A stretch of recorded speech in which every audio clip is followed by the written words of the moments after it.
साथियों, तो आज का क्लास स्टार्ट करते हैं। जल्द से जल्द ये हमारे चैनल से आकर जुड़े और लाइव क्यूज में भाग लें। तो स्टार्ट करते हैं। इस आज का क्लास स्टार्ट करने से पहले एक मोटिवेशनल बातें हो जाए। तो सपना है बिहार दरोगा का, सपना है बिहार दरोगा का। तो एक मोटिवेशनल तो बातें बनती है यार। ये रास्ते भी जिद्दी है और मंजिलें भी जिद्दी है, रास्ते भी जिद्दी है और मंजिलें भी जिद्दी है। देखते हैं आगे क्या होगा, क्योंकि मेरे हौसले भी जिद्दी हैं। इसी तारीफ के साथ आज का सेशन स्टार्ट करते हैं। तो चलते हैं। इस प्रकार हमारा आज का क्वेश्चन होगा जो 63 नंबर का होगा। कौन सा नंबर? तो बहुत ही इम्पोर्टेंट क्वेश्चन है जो कि मुद्राएं एग्जाम में पूछ देता है। मुद्राएं डॉलर, अमेरिका का मुद्रा, अमेरिका का मुद्रा एग्जाम के दृष्टि से इम्पोर्टेंट है। इसे याद रखिएगा कि हमें एक और तो डॉलर मुद्राएं पूछेगा ही पूछेगा। अगर बिहार दरोगा में जा रहे हैं आप तो मुद्रा हो गया, संसद हो गया, कैपिटल हो गया, ये तीन में से तो एक तो बनता है, ये तीन में से एक देगा।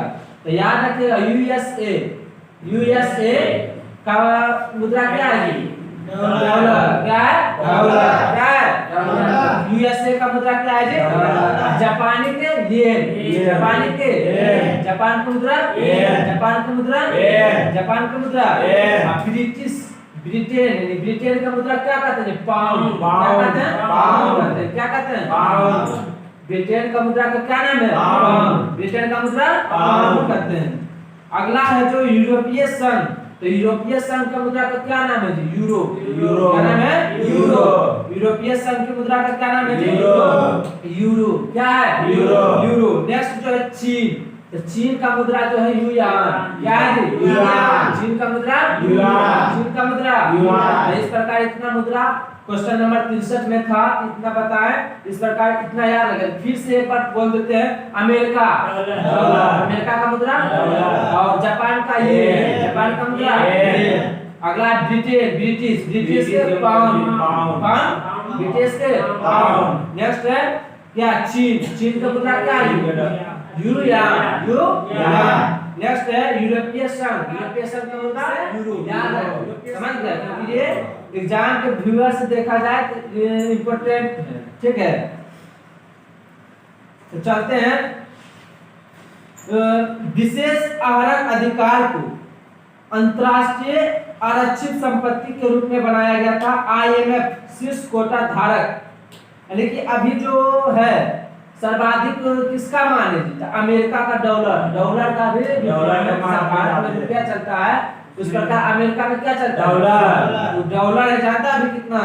17.46%, 17.46। जापान में ये मुद्रा चलता है जो ये है वो है 6.48%, 6.48। चीन में तो कौन सा मुद्रा चलता है? युआन। तो इसका कितना है? 6.41%, 6.41। भारत में जो चलता है क्या? रुपया। भारत में रुपया। तो भारत में रुपया जो चलता है कौन स्थान है? 8वां स्थान है। अगर इसमें देखा जाए क्या आईएमएफ शीर्ष कोटा, आईएमएफ शीर्ष कोटा देखा जाए तो भारत का कौन स्थान है? 8वां स्थान है। तो इसका जो है 2.46%, 2.46%। अब इस प्रकार नेक्स्ट क्वेश्चन में बढ़ते हैं। तो बोलता है, बहुत बढ़िया क्वेश्चन है कि भारत में निम्नलिखित में से कौन सा क्षेत्र जैव विविधता का प्राप्त स्थल है? यानी जैव विविधता वाला क्षेत्र है। क्या है जी? जैव विविधता। तो जैव विविधता वाला क्षेत्र कौन है जी? ऑप्शन ए में है सुंदरबन, ऑप्शन बी में पश्चिमी घाट, ऑप्शन सी में है पूर्वी घाट, ऑप्शन डी में है गंगा के मैदान। इसका राइट जो आंसर हो जाएगा पश्चिमी घाट, ऑप्शन बी। ऑप्शन बी कौन सा आ जाएगा? पश्चिमी घाट। पश्चिमी घाट। याद रखना, ये जो दिख रहा है, छोड़ो इसको।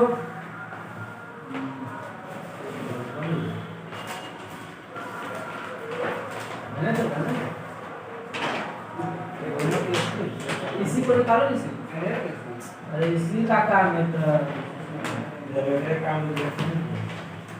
ये जो दिख रहा है आपको, ये जो भाग दिख रहा है, ये वाला पश्चिमी घाट, इसी को कहते हैं पश्चिमी घाट। यही जो मेरा पश्चिमी घाट है, यही क्या है, जैव विविधता वाला क्षेत्र है। जैव विविधता वाला क्षेत्र दिख गया है।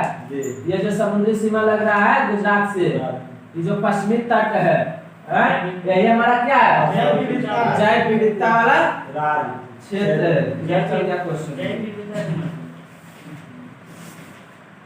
जैव विविधता वाला क्षेत्र बाद में बताते हैं।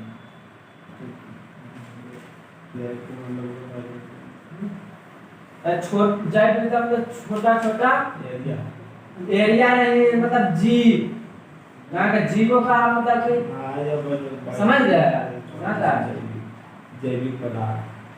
नेक्स्ट अब पढ़ते हैं कि भारत में जैव विविधता का तट स्थल कौन है जी?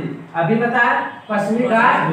पश्चिमी घाट ऐसा स्थान जहां स्थानीय व वैश्विक दृष्टि से प्रजातियों की समृद्धता है, लेकिन आवास विनाश का संकट बना हुआ है, तट स्थल का होता है। यानी कि जैव विविधता का अर्थ की समझता है कि छोटे छोटे जीव है, छोटा जितना जीव है, अनेक प्रकार के जीव है, समझ गया, इसी को कहते हैं जैव विविधता। किसी क्षेत्र के हॉट स्पॉट का दर्जा प्राप्त करने के लिए निम्न शर्तों का होना आवश्यक है। निम्न शर्तों का होना आवश्यक। आज ही सेट मार गए थे तो हॉट स्पॉट बुलाया था, हॉट स्पॉट बुलाया था। तो की बोला, किसी क्षेत्र की हॉट स्पॉट का दर्जा प्राप्त करने के लिए निम्न शर्तों का होना आवश्यक है कि हॉट स्पॉट क्षेत्र प्राप्त करने के लिए अनेक प्रकार के चीजों की आवश्यकता पड़ेगी, जैसे जातीय बहुतायता, जातीय बहुतायता। दूसरा है वहां कम से कम 0.5% से 1500 स्थानीय संवहनी पौधे हो। जैव विविधता मतलब समझो कि वहाँ छोटा छोटा मतलब पौधा होगा, जीव होगा, जंतु होगा, सब कुछ मतलब होगा जीव में, समझ गया। उसे क्या कहते हैं, जैव विविधता। तीसरा है 70% प्राथमिक वनस्पतियां नष्ट हो चुकी हो, लेकिन 70 जैव विविधता जहाँ रहेगा वहाँ 70% प्राथमिक वनस्पति जो होगा नष्ट हो चुकी है।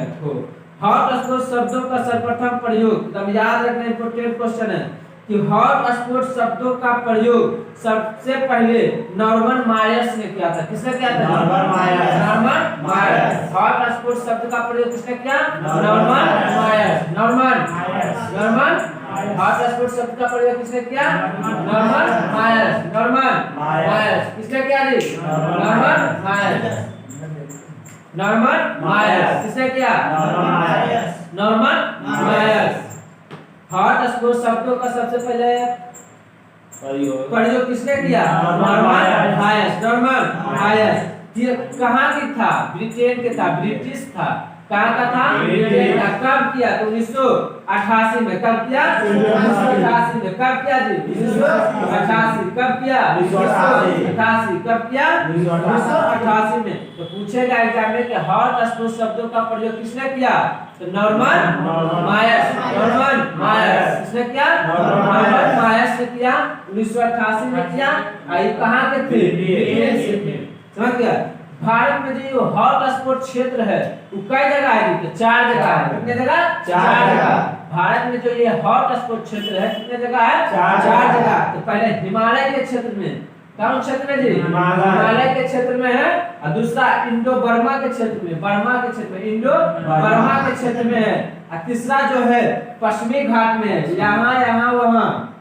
और चौथा जो है सुंडा लैंड के क्षेत्र में, सुंडा लैंड। तो याद रखना, पूछेगा कि भारत में हॉट स्पॉट क्षेत्र कितने जगह है और कौन सा है जी? 4 जगह है। पहला हिमालय क्षेत्र, बर्मा क्षेत्र, इंडो बर्मा क्षेत्र, तीसरा है पश्चिमी क्षेत्र, पश्चिमी घाट क्षेत्र, और चौथा है सुंडा लैंड। तो ये 4 को याद रखना, क्या? हिमालय क्षेत्र, इंडो बर्मा क्षेत्र, पश्चिमी क्षेत्र और सुंडा लैंड। पश्चिमी घाट के घाट इसके अंतर्गत देखो, पश्चिमी घाट में क्या आता है?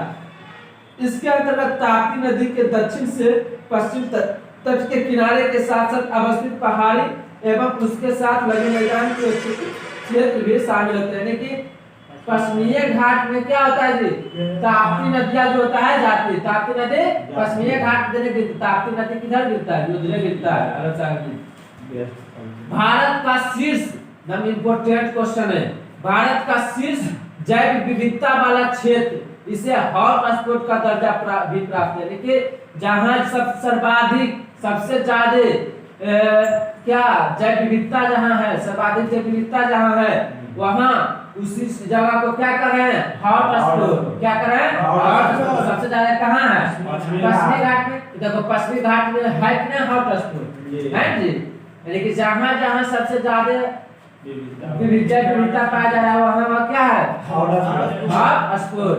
तो पश्चिमी घाट में पाया जा रहा है हॉटस्पॉट। इसे स्थानीय रूप से सह्याद्री पर्वत चोटी भी कहा जाता है। बताओ हॉटस्पॉट को क्या कहा जाता है, सह्याद्री पर्वत चोटी भी कहा जाता है। क्या कहता है, सह्याद्री पर्वत चोटी भी कहा जाता है। यह मालाबार के मैदानी भाग और पर्वत श्रेणी से मिलकर बनाने की जो सह्याद्री पर्वत चोटी है वो कौची से मिलकर बना है, मालाबार के मैदानी भाग और पर्वत श्रेणी से मिलकर बना है। कौची से, मालाबार के मैदानी भाग और पर्वत श्रेणी से मिलकर बना है। क्या, सह्याद्री पर्वत चोटी। और इसी में यहाँ पर अत्यधिक वर्षा के कारण वर्षा वन तथा आर्द्र पर्णपाती वन पाए जाते हैं। क्या पाए जाते हैं, याद रखना, क्वेश्चन पूछेगा कि अत्यधिक वर्षा के कारण वर्षा वन तथा आर्द्र पर्णपाती वन कौन सा क्षेत्र में पाया जाता है जी, याद रखना, मालाबार के मैदानी भाग में, मालाबार के मैदानी भाग में। समझ गया। पश्चिमी घाट में बेसाल्ट एवं लेटेराइट चट्टान पाए जाते हैं। पश्चिमी घाटिया जो है उसमें कौन सा चट्टान पाया जाता है जी, बेसाल्ट एवं लेटेराइट चट्टान। कौन सा चट्टान, बेसाल्ट एवं लेटेराइट चट्टान। कौन सा चट्टान, बेसाल्ट एवं लेटेराइट चट्टान। पश्चिमी घाट में बेसाल्ट एवं लेटेराइट चट्टान पाए जाते हैं। पश्चिमी घाट में बेसाल्ट एवं लेटेराइट चट्टान पाए जाते हैं। केरल का साइलेंट वैली राष्ट्रीय उद्यान कहाँ है जी, पश्चिमी घाट का हिस्सा है। याद रखना, साइलेंट वैली किसका हिस्सा है जी, पश्चिमी घाट का। केरल में पूछेगा साइलेंट वैली कहाँ है, तो केरल में। कहाँ, केरल में। यह है केरल तमिलनाडु के जस्ट पश्चिम में, समझ गया। तो पूछेगा कि केरल का साइलेंट वैली जो है वो किस वैली, साइलेंट वैली राष्ट्रीय उद्यान जो है किसका हिस्सा है, पश्चिमी घाट का हिस्सा है। याद रखना, साइलेंट वैली राष्ट्रीय उद्यान कहाँ है, केरल में। कहाँ, किसका हिस्सा है, पश्चिमी घाट का है।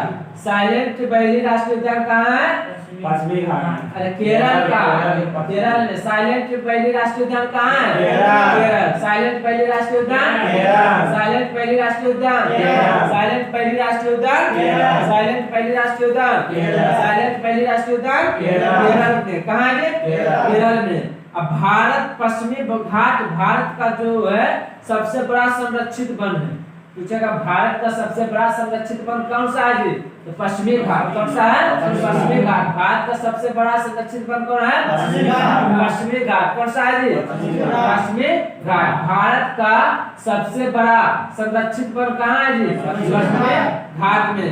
और नेक्स्ट है गंगा का मैदान। किसका मैदान, गंगा का मैदान के बारे में पढ़ते हैं। इसका गंगा का मैदान का जो विस्तार है राजस्थान से लेके यूपी बिहार बंगाल तक है। यानी कि गंगा मैदान का जो क्षेत्र है वो कहां से कहां तक फैला है, राजस्थान से लेकर राजस्थान, यूपी, बिहार और Pashchim Bengal. UP, Rajasthan, UP, Bihar, Bengal, Rajasthan, UP, Bihar, Bengal. यहाँ तक गंगा का मैदान क्या है, फैला हुआ है। यहाँ जीव जंतुओं, वनस्पतियों एवं फसलों की प्रचुरता पाई जाती है। इसके दक्षिण पूर्व क्षेत्र में मैंग्रोव वन पाया जाता है। तो याद रखना, पूछेगा मैंग्रोव वन पाया जाता है कहाँ, दक्षिण पूर्व क्षेत्र में। दक्षिण पूर्व क्षेत्र में, दक्षिण पूर्व क्षेत्र में मैंग्रोव वन जो पाया जाता है वो दलदली भाग में पाया जाता है। कौन सा भाग में, दलदली भाग में पाया जाता है। समझ, मैंग्रोव वन को बोला जाता है सुंदर वन, सुंदर वन। समझ गया। तो मैक्रोबन याद नहीं पूछता है कि दक्षिण पूर्वी क्षेत्र में पाया जाता है। दक्षिण पूर्वी क्षेत्र में मैक्रोबन पाया जाता है। दक्षिण पूर्वी क्षेत्र में जो पाया जाता है कौन सा वन? मैक्रोबन। यहाँ मुख्यतः गैंडा, घड़ियाल, ब्लैक बक, हाथी, कछुए एवं मछलियां आदि जंतु पाए जाते हैं। देखिए यहाँ जो है इस सब जगह तो क्या गंगा के मैदानी भाग में क्या पाया जाता है जी? गैंडा, घड़ियाल, गैंडा, घड़ियाल, ब्लैक बक, हाथी, कछुए और मछली पाया जाता है। कहाँ? गंगा के मैदानी भाग में। समझ में आया? अब जो नेक्स्ट क्वेश्चन है बहुत सा और एग्जाम में पूछा जाता है इस क्वेश्चन से, समझ रहे कॉन्सेप्ट से। तो याद रखना कौन सा विटामिन, क्वेश्चन करता है कौन सा विटामिन रक्त का थक्का बनने के लिए आवश्यक है? विटामिन के है। तो याद रखना विटामिन कौन सा विटामिन रक्त को का थक्का बनने के लिए आवश्यक है? रक्त का थक्का बनने के लिए आवश्यक है। रक्त का थक्का बनने के लिए आवश्यक है। तो विटामिन ए होगा? नहीं होगा। विटामिन बी होगा? विटामिन डी होगा? विटामिन के होगा? जी, तो विटामिन के होगा। कौन सा होगा? देखो विटामिन पूछा है, विटामिन के। अगर प्रोटीन पूछेगा तब क्या होगा? अगर पूछेगा प्रोटीन, कौन सा प्रोटीन विटामिन क्या बोलता है उसको जी? हैं? अच्छी मतलब क्या पूछ रहे हैं? कौन सा प्रोटीन रक्त का थक्का बनने के में मदद करता है? कौन सा जी? फाइब्रोनोजिन, थ्रोम्बोबिन, हैं?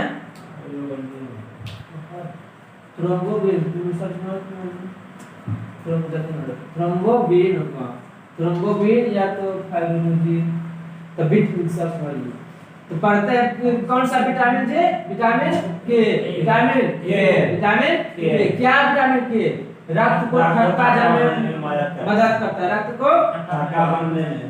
इसके कारण से इसको रक्त स्राव रोधी पदार्थ होता है, यानी कि रक्त को थक्का कर देता है। क्या कर? विटामिन के का काम ये है। जैसे कि हम यहाँ काटे तो जो रक्त निकला तो एकदम थक्का नहीं देखते हैं। जैसे मुर्गा काटे हैं, खस्सी काटे हैं तो देखते हैं ना एकदम खून जो होता है रक्त एकदम थक्का उसका जा जाता है। वो किसके कारण हो जाता है? विटामिन के कारण। हैं? किसके कारण? विटामिन के कारण।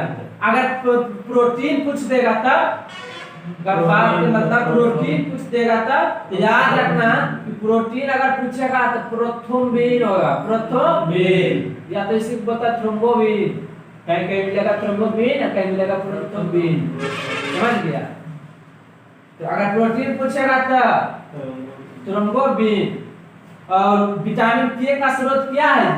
जैसे कि विटामिन के कैसे हमारा शरीर में मिलेगा? तो हरी पत्तियां, टमाटर, गोभी, सोयाबीन, जिगर, अंडों की जर्दी तथा पनीर खाने से क्या मिलेगा हमको? विटामिन के। विटामिन के। अगर रक्त थक्का ना जमे तो है पता क्या होगा? आदमी नहीं बचेगा, चलते रह जाएगा तो रक्त निकल जाएगा शरीर से। कैसे बचेगा आदमी? तो विटामिन के का हमारे शरीर में क्या है? महत्वपूर्ण भूमिका है। समझ गया? तो समझे? अब विटामिन ऑप्शन पर अगर चलते हैं तो बात आता है विटामिन ए। बात आता है क्या चीज का? Vitamin A. तो विटामिन ए का रासायनिक नाम क्या है? रेटिनॉल। विटामिन ए का रासायनिक नाम रेटिनॉल। विटामिन का खोज किसने किया? विटामिन का खोज किसने किया? विटामिन का खोज किसने किया?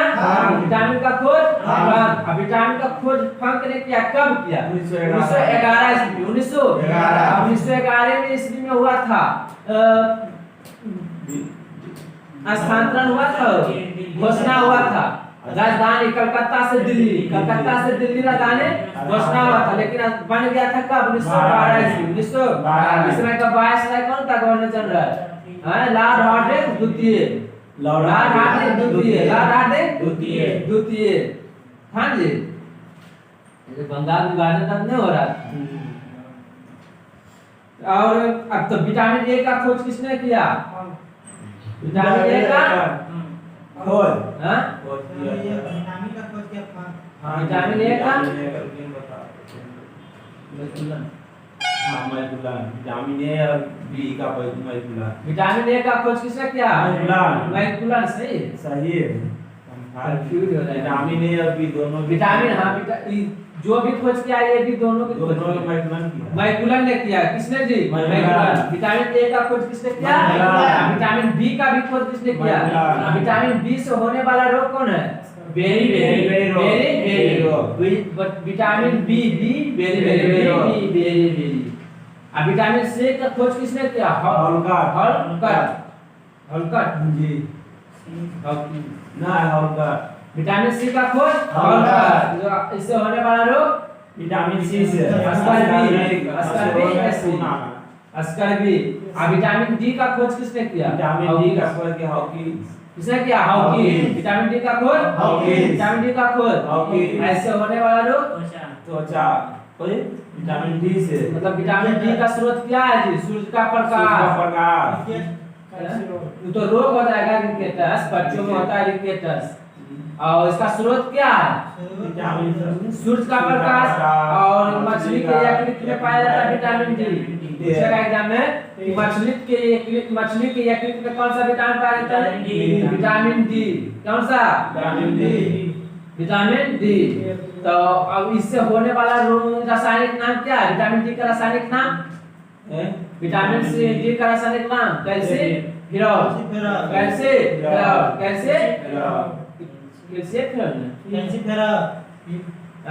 अब विटामिन ई का टेकोफेरॉल।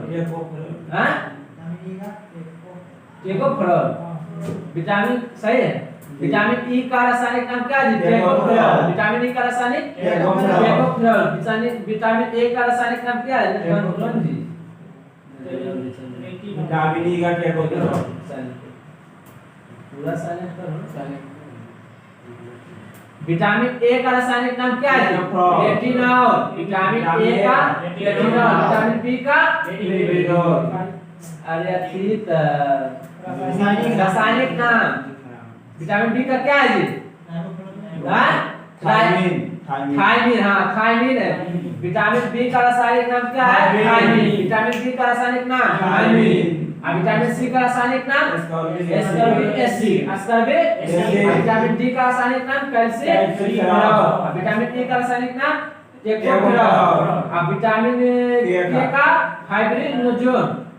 तो फिलिकविनोल।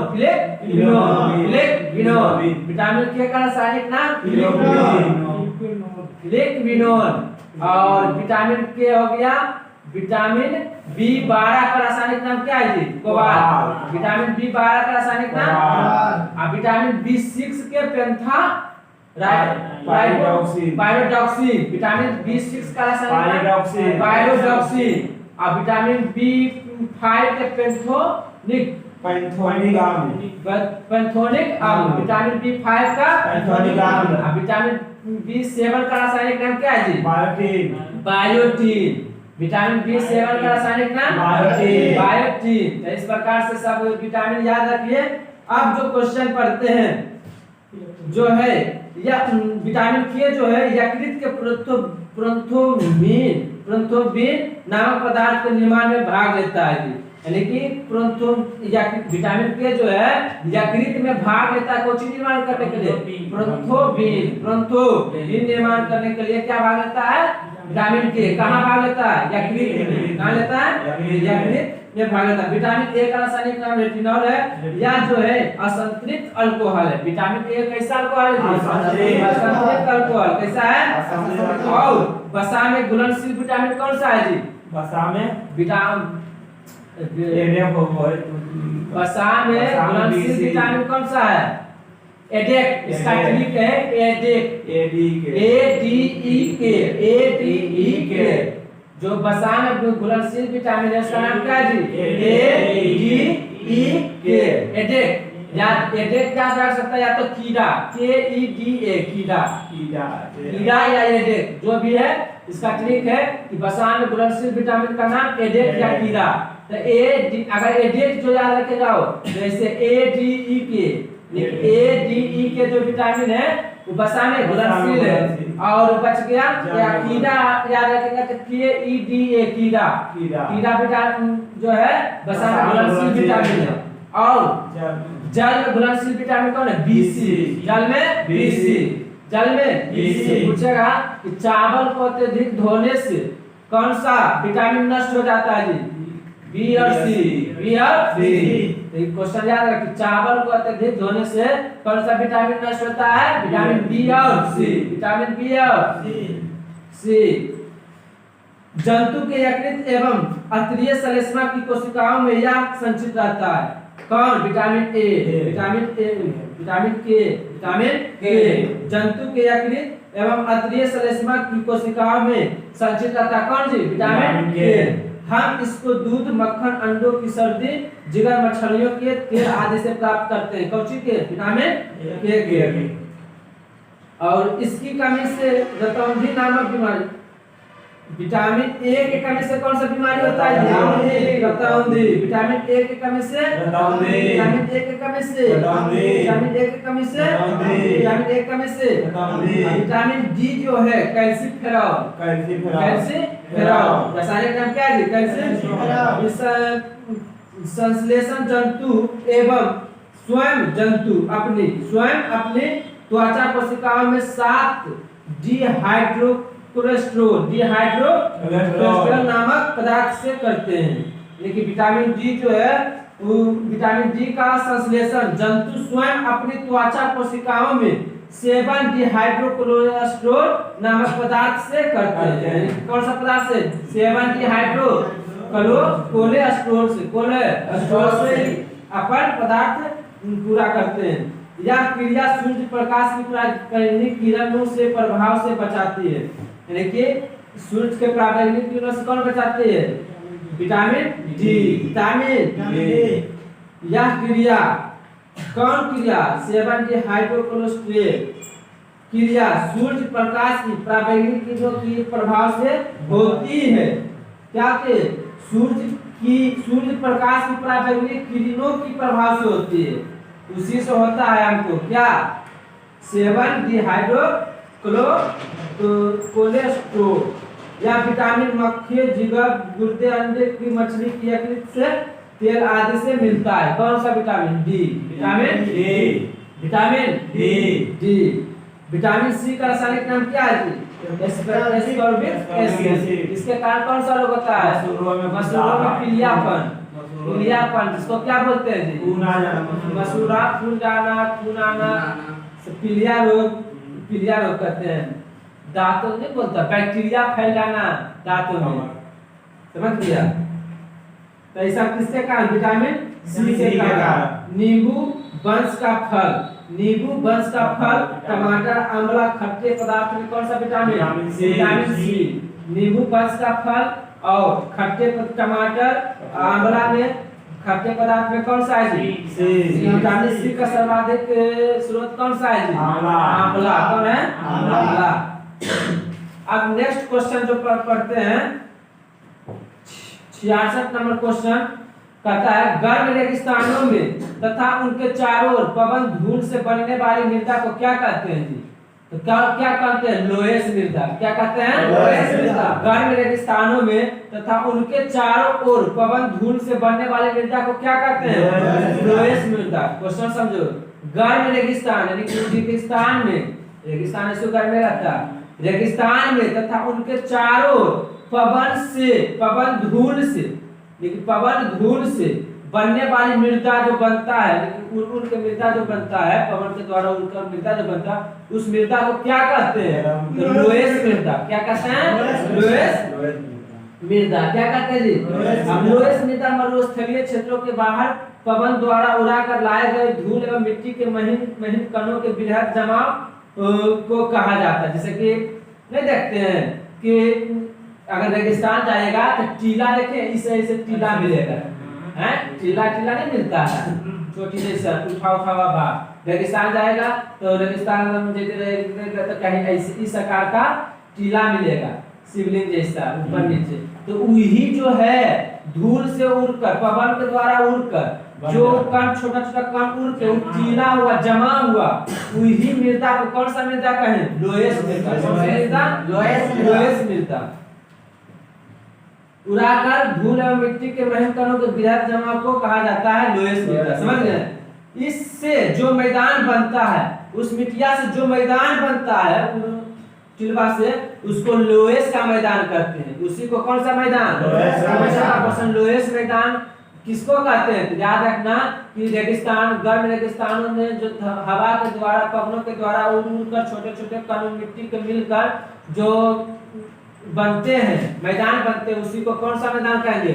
लोएस मैदान। अब दोमट से जलोढ़ मृदा, दोमट से जलोढ़ मृदा, दोमट से जलोढ़ मृदा भारत के उत्तरी मैदान एवं भारत के सर्वाधिक क्षेत्रों में पाए जाने वाले मृदा है। तो पूछेगा कि भारत में सबसे ज्यादा कौन सा मृदा पाया जाता है जी?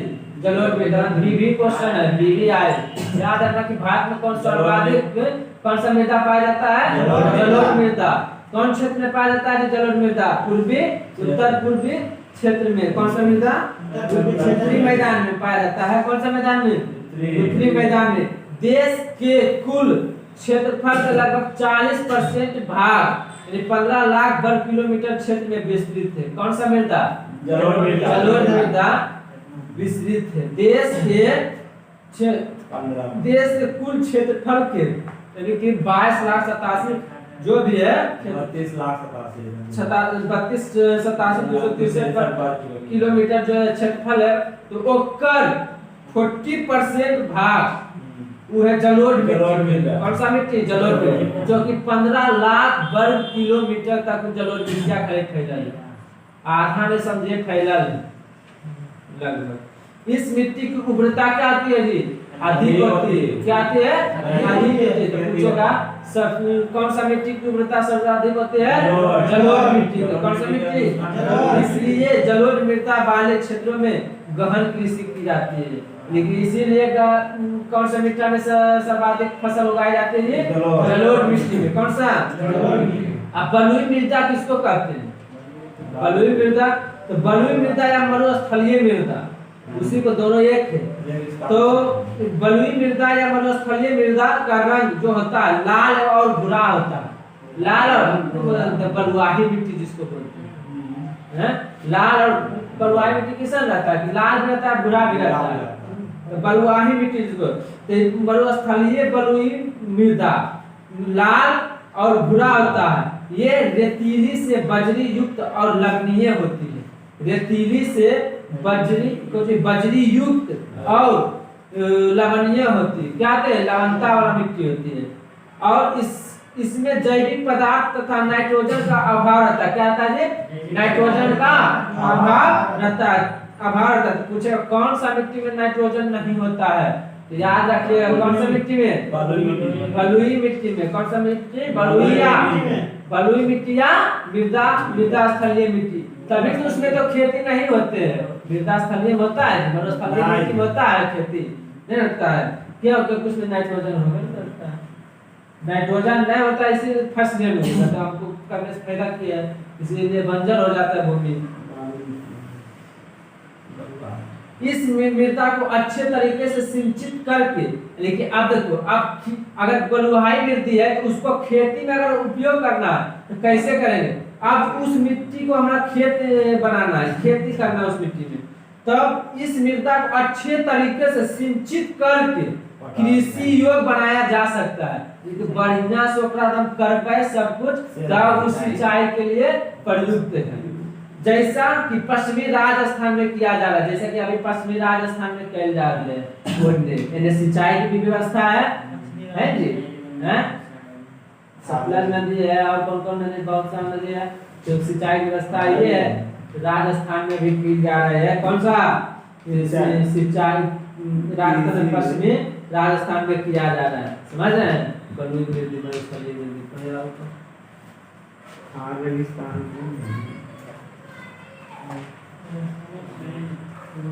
भारत का सबसे बड़ा रेगिस्तान है राजस्थान।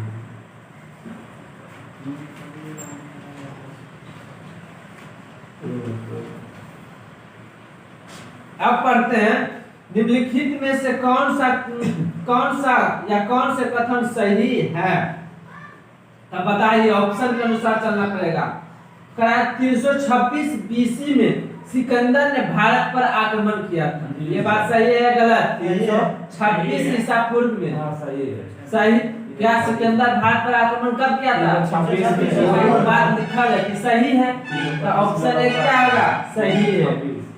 ऑप्शन ए क्या है? सही है। अब दूसरा ऑप्शन है आम्भी, तक्षशिला का राजा ने, आम्भी एक व्यक्ति का नाम है, पढ़ा होगा। तक्षशिला का राजा कौन था? आम्भी ने सिकंदर और उसकी सेना का स्वागत किया था। बताओ आया था। क्या था कि नहीं? क्या था जी? आम्भी ने किया था सिकंदर के सेना को, सिकंदर उसकी सेना का स्वागत किया था। तो अब ये भी सही है, ये भी सही है। अब तीसरा है, क्या सिकंदर की मृत्यु 332 ईसा पूर्व में हुआ? तो ये तो गलत है। क्या है जी? गलत है, गलत है। इसका मृत्यु हुआ था कब हुआ था? 324 ईसा पूर्व में हुआ था। इसमें लौटा था।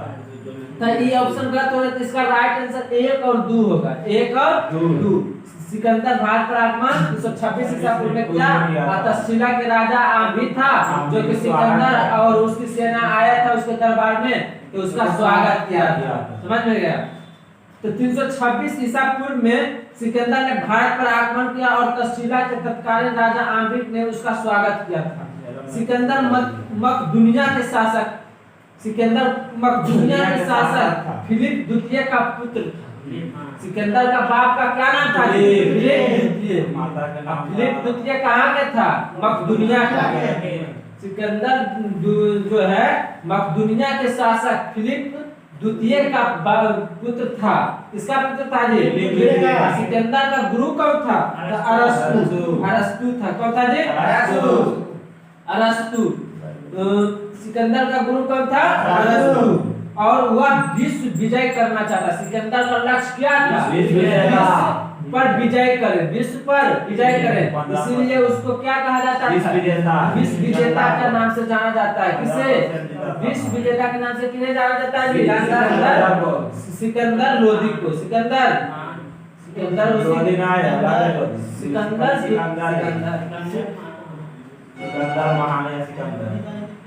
सिकंदर को क्या, किसको नहीं? सिकंदर ये चाहता था कि विश्व विजेता बने। इसी विजय अभियान के क्रम में, कौन सा? इसी विजय अभियान के क्रम में लगभग 326 ईसा पूर्व में भारत पर आक्रमण किया था। तो भारत पर आक्रमण करने के लिए अफगानिस्तान के रास्ते काबुल होते हुए हिंदुकुश पर्वत खैबर दर्रे से होते हुए भारत आया। यानी कि जब सिकंदर महान जब भारत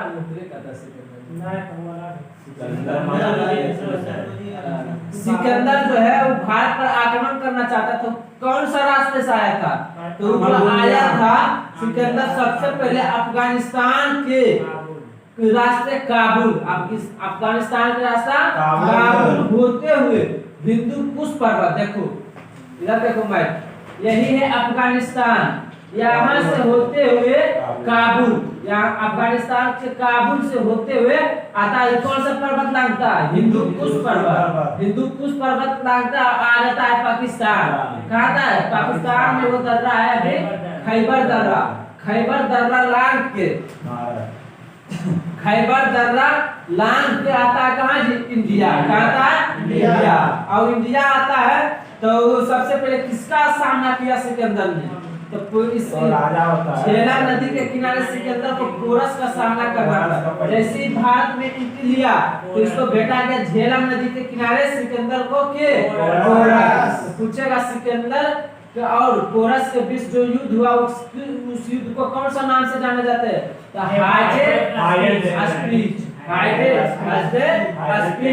किसके किसके बीच हुआ? सिकंदर और पोरस के बीच। सिकंदर और पोरस के बीच हुआ। दूसरे कौन सा युद्ध कहा कि हाइडेस का युद्ध करते हैं? तो कब हुआ था ये? 326 ईसा पूर्व में यही युद्ध हुआ था। भारत पर आक्रमण किया था झेलम नदी के किनारे। कौन सा नदी के किनारे? पूछेगा हाइडेस बीच का युद्ध किनके बीच हुआ? सिकंदर और पोरस के बीच हुआ कौन सा नदी के किनारे? झेलम की नदी के किनारे हुआ। और सिकंदर की सेना जो थी ब्यास नदी के आगे बढ़ने से क्या कर रहा था? मना कर रहा था कि हम नहीं जाएंगे। क्या मना कर रहा था? सिकंदर की सेना। तो पूछेगा सिकंदर की सेना कौन सी नदी पार करने से इनकार कर रहा था? ब्यास नदी। कौन सी नदी थी? ब्यास नदी पार करने से क्या कर रहा था? इनकार कर रहा था। नेक्स्ट क्वेश्चन है क्या उसकी सेना, किसकी सेना? सिकंदर की सेना से उसकी सेना से भयभीत होकर तक्षशिला के शासक आम्भी ने सिकंदर के सामने आत्मसमर्पण कर दिया। आम्भी जो था समर्पण करके और उसका क्या किया? स्वागत किया। क्या किया? डर से। कहीं उसका सिकंदर के सेना देख के डर गया कि तक्षशिला के राजा आम्भी डर गया और डर से अपने आप को उसके सामने से आत्मसमर्पण कर दिया और उसका क्या किया? स्वागत किया। स्वागत से उसने सिकंदर का स्वागत करते हुए सहयोग प्रदान करने का वचन भी दिया। किसका वचन? किसको दिया? सिकंदर को दिया। इस प्रकार 323 BC 323 ईसा पूर्व में 324 में इसका मृत्यु नहीं हुआ। 323 ईसा पूर्व में बेबीलोन में सिकंदर की मृत्यु हो गई। पूछिए कि सिकंदर की मृत्यु कहाँ हुआ जी? बेबीलोन। सिकंदर की मृत्यु बेबीलोन। सिकंदर की मृत्यु बेबीलोन। सिकंदर की मृत्यु बेबीलोन।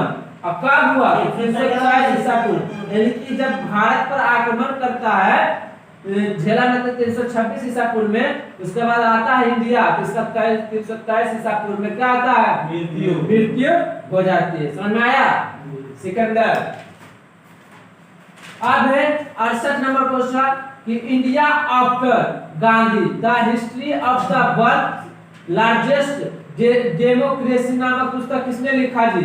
तो इसका लेखक कौन है जी? रामचंद्र गुहा। रामचंद्र गुहा।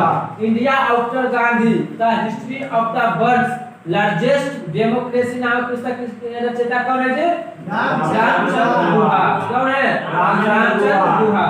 इंडिया आफ्टर गांधी का लेखक the history of the world largest democracy नामक पुस्तक किसने लिखा है? रामचंद्र गुहा। अब है डेविड ग्रासमैन इजराइल के लेखक है। कहाँ के लेखक है जी? David Grassmann. डेविड ग्रासमैन जो है कहाँ के लेखक है? इजराइल के लेखक है। उनको वर्ष 2017 का मैन बुकर इंटरनेशनल पुरस्कार उनकी उपन्यास ए हॉर्स बाल्कस इनटू बाय पूछेगा। ए हॉर्स बाल्कस इनटू बाय किसने लिखा जी? तो डेविड ग्रासमैन। डेविड ग्रासमैन था कहाँ के? इजराइल का। इजराइल का था। इसको कौन सा पुरस्कार मिला? तो मैन बुकर इंटरनेशनल पुरस्कार। मैन बुकर इंटरनेशनल पुरस्कार का मिला 2017 में। प्रसिद्ध वैज्ञानिक और शिक्षाविद प्रोफेसर यशपाल का निधन कब हुआ जी? 25 जुलाई 2017 को हुआ। कब हुआ? 25 जुलाई 2017 को हुआ। कब हुआ? 25 जुलाई 2017 को हुआ। कब हुआ जी? 25 जुलाई 2017 को हुआ। समझ में आया? और इसी का जन्म, किसका जन्म? डेविड ग्रासमैन का जन्म कब हुआ जी? 1926 को पाकिस्तान के पंजाब प्रांत में हुआ। 1926 ईस्वी में पंजाब के पाकिस्तान के पंजाब। उस समय पंजाब कहाँ था जी? पाकिस्तान में।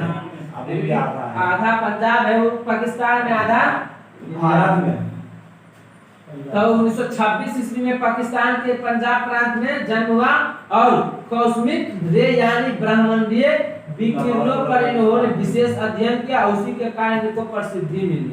लेकिन इसी के कारण क्या हो गया? ये प्रसिद्ध हो गए। समझ आया? यूनेस्को द्वारा कलिंग सम्मान प्रदान किया गया था। कब? 2009 में। लेकिन डेविड ग्रासमैन को यूनेस्को द्वारा कब सम्मान किया गया है? 2009 में। इसको विज्ञान संचार के क्षेत्र में सबसे बड़ा पुरस्कार माना जाता है। तो पूछेगा विज्ञान कलिंग पुरस्कार जो है किसके क्षेत्र में दिया जाता है? विज्ञान के क्षेत्र में। किसके क्षेत्र में? कलिंग युद्ध या भटनागर पुरस्कार। कलिंग पुरस्कार और भटनागर पुरस्कार किस क्षेत्र में दिया जाता है?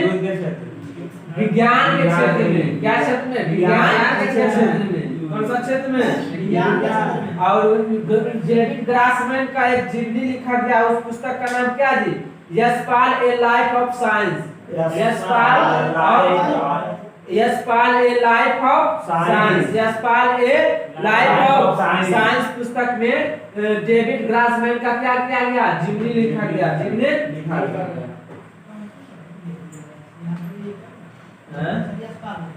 कुछ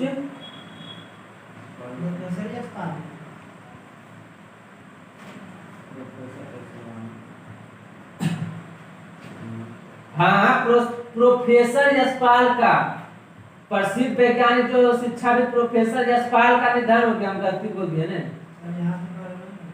शुरू से मतलब कि शुरू में ऑप्शन में पकड़ लें। Yashpal a life of science पुस्तक में किसका वर्णन किया गया? जिनने किसका लिखा गया? तो प्रोफेसर यशपाल। प्रोफेसर यशपाल का किसका ने? प्रोफेसर यशपाल को। कलिंग सम्मान किसे दिया गया था? यशपाल को, प्रोफेसर यशपाल को इसको दिया गया कलिंग सम्मान, यशपाल को दिया गया था। नेक्स्ट क्वेश्चन है, निम्नलिखित में से यूनेस्को की intangible cultural heritage humanity from India में क्या शामिल नहीं है? क्या शामिल है? तो इसका आंसर जो होगा बिहू। कौन सा जगह? बिहू।